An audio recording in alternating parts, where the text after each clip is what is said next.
ঘূর্ণিঝড় রিমালের আঘাতে উপকূলের বহু গ্রাহক এখনো বিদ্যুৎ বিচ্ছিন্ন। অনেক জায়গায় খুঁটি মাটিতে পড়ে গেছে, গাছ ভেঙে বিদ্যুতের লাইনের ওপর পড়ে আছে অনেক স্থানে। বিদ্যুৎ না থাকায় ইন্টারনেট সেবাও ব্যাহত হচ্ছে।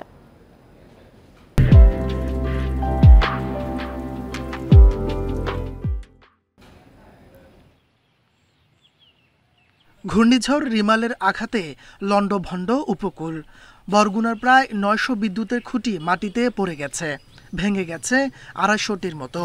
১২০০ স্থানে গাছ ভেঙে বিদ্যুতের লাইনের উপর পড়েছে। ৯৫০ জায়গায় তার ছিঁড়ে গেছে।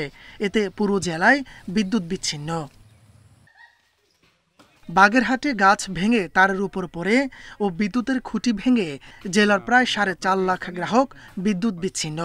নোয়াখালীতে বিদ্যুৎ না থাকায় ভোগান্তিতে আছেন প্রায় ৩ লাখ গ্রাহক।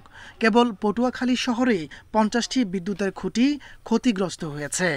তো বিদ্যুৎ না থাকাতে মনে করেন যাদের বাসায় ফ্রিজ আছে, ফ্রিজের মাছ তরকারি যত সবকিছু আছে সবকিছু নষ্ট হয়ে যাচ্ছে। লক্ষ্মীপুর, পিরোজপুর ও ঝালকাঠিতে বহু জায়গায় বিদ্যুতের সংযোগের উপর ভেঙে পড়েছে গাছ, খুঁটিও ভেঙেছে অনেক স্থানে।